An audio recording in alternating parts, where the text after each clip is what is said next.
Cleveland insider Mary Kay is calling for the practice squad player Bailey Zappi to get in the game before Shedeur Sanders. She says Shedeur's not ready and he still is developing slow. But what's the real motive behind this tape?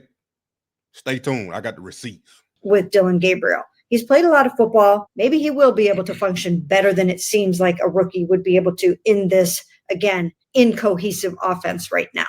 But if it doesn't work out, what the heck do you do after that? You'd either have to go back to Joe, which you could do. I mean, swallow your pride and go back to Joe. Or you can turn it over to your practice squatter, Bailey Zappi, because what I don't think they would do anytime soon is put the ball into Shedeur Sanders' hands. I just don't see that happening. I think that they don't think that he's anywhere near ready yet for games like these and defenses like those and all the things that you have to do to be ready for these very savvy defenses and what these defensive coordinators are going to find out about you that you don't even know about yourself yet. So I don't think that would be in the cards to be able to turn it over to Shedeur. So you would either be looking again at Bailey, going back to Joe, or the wild card here, if it gets to a certain point. This is what we've been saying. There's another quarterback in the building. Never say never. Never say never. Let's just be real now. She really said to put in the practice squad quarterback before Shedeur Sanders, who is QB3 on the active 53-man roster. Mary Kay and Tony G need to be stopped. This is getting ridiculous. The search for clickbait, the search for clout off Shedeur's name is getting ridiculous. First, Tony G want to trade 3 first-round draft picks for one of them quarterbacks that ain't playing worth of nothing in the 2026 draft. Now, Mary Kay saying to put in the practice squad player before Shedeur? What are we doing? I told y'all before, Mary Kay getting paid to put out these articles and to say what she's saying. Because ain't no way in the world that you put in your practice squad player before you put in your third string. If that's the case, you need to flip-flop them. Put Shedeur on the practice squad and put Zappi on the active roster. This is getting ridiculous. I'm telling y'all, this is classic collusion from a Browns organization that I'm going to continue to say has a losing mentality. How can you not play your third string quarterback? You would rather go Joe Flacco, then Dillon Gabriel, then Zappi, and skip over your third string quarterback. That Deshaun Watson is still on the roster. They had to pay that man $160 million, $80 million this year, and $80 million next year. He's not going anywhere. So, do the Browns turn back to Deshaun Watson? Or do they renege on what the owner said when it was a big swing and a miss? Leave a comment down below. Y'all like, subscribe, and share, and tell your friend about that Moneymane you already know. Tony, do you agree with the move to play him Sunday? I do. Okay. What are you expecting then? They expect them to lose this Sunday, just like everyone else does. But that won't be a reason for making a change. I think the reason for making a change is the turnovers. Okay, if he keeps turning the ball over 2 or more times a game, then it's time to make a change. Tony, it's halftime, and the Browns are down 17-3. Yep. And Flacco's thrown a pick. Do you think they make a change? 1 pick, no.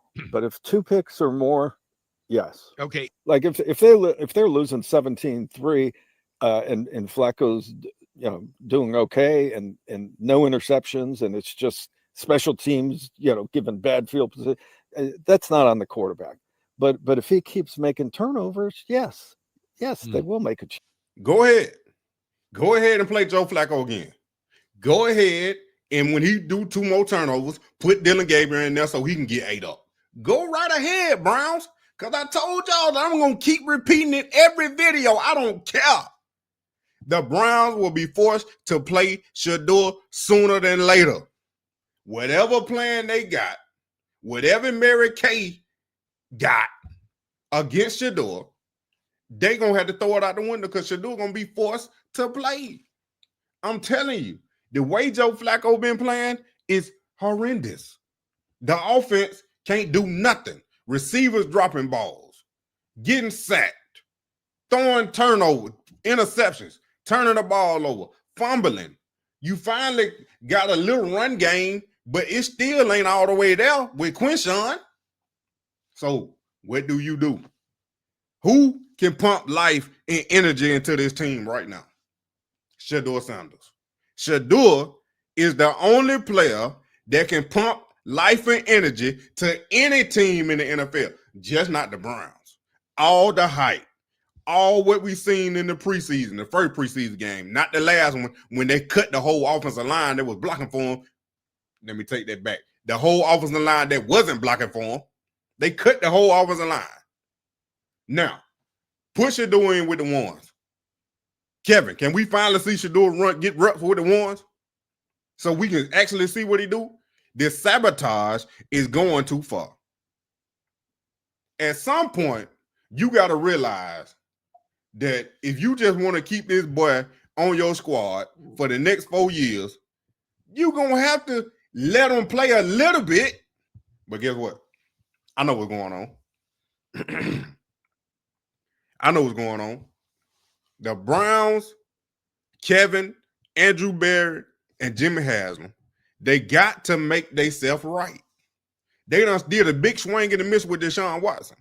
Then you sign Joe Flacco and Kenny Pickett. Then you draft Dylan Gabriel and Shedeur Sanders, who you were forced to draft. You didn't want Shedeur. You was forced to draft them. So they got to make themselves right. So how they make themselves right? Moneymane. Joe Flacco ended up becoming the starter by default because the other veteran that you had in the 4 quarterback competition, he got injured and hurt.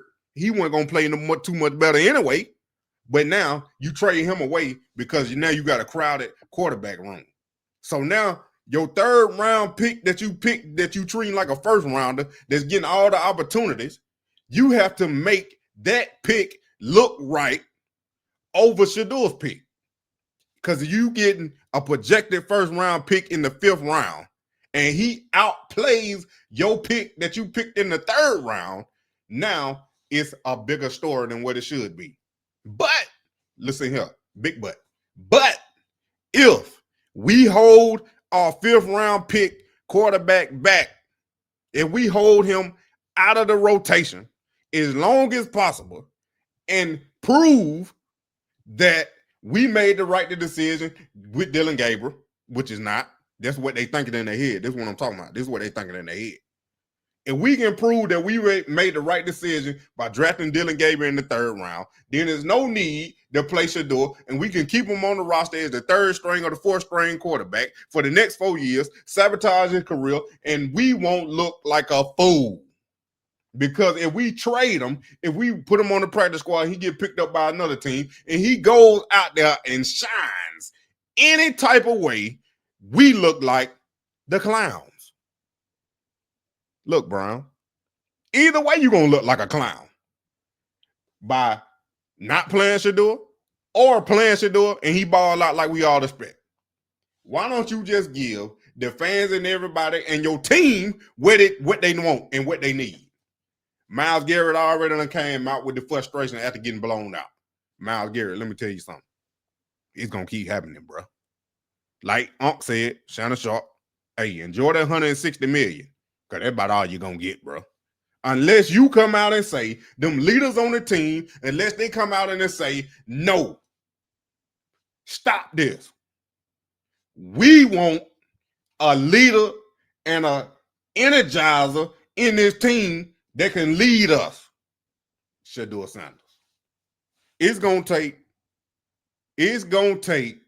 them leaders on the team that go to Kevin, Andrew, and Jimmy Haslam, mainly Myles Garrett and Denzel Ward, and say we want 12.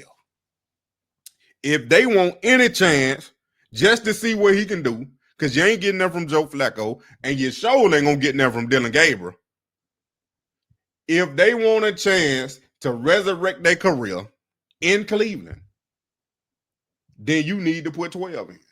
Other than that, Myles Garrett, I don't know why you signed that contract, bro. You requested the trade. You should have got up out of there. Because putting in the practice squad quarterback before 12, if that's what the Browns are thinking, what are you doing? You just putting the season, betting on that you're going to find your franchise quarterback in 2026 draft. Tell me how they're working out right now with all them quarterbacks playing like they playing. I'll wait. I ain't think so. Do what you want to do. Do what you want to do, and I promise you, you're going to be forced to play 12. Gabriel's going to play. It's just a matter of when. What are the odds Gabriel plays real snaps on Sunday? See, I think. And Tony asked the coach, and the coach says we're not thinking about that. I'm going to tell you something. If the Browns are getting beat 10-0 or 14-3 at halftime, I would not be surprised to see Coach Stefanski put in Dylan. Tony Rios, you being modest. 14-3, 10-0. How about 21-0, 28-0? That's what I'm expecting. Before halftime, with the way Green Bay is playing, and now they added Michael Parsons on that defense. Come on now. The Browns ain't going to be able to move the ball at all. And they sure enough ain't going to be able to stop nobody the way Jordan Love moving that thing. Look, Dylan Gabriel, go ahead and get ready, dog. Because they're going to put you in because Joe Flacco going to have 2-3 turnovers, and they're going to be forced to put you in.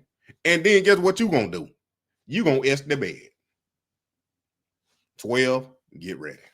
My savage, Moneymane in the thing of a T and playing no games. Should already know my name when I speak NCC flame. Got my YouTube poppin', man. Like, subscribing, everything in between. You already know Moneymane.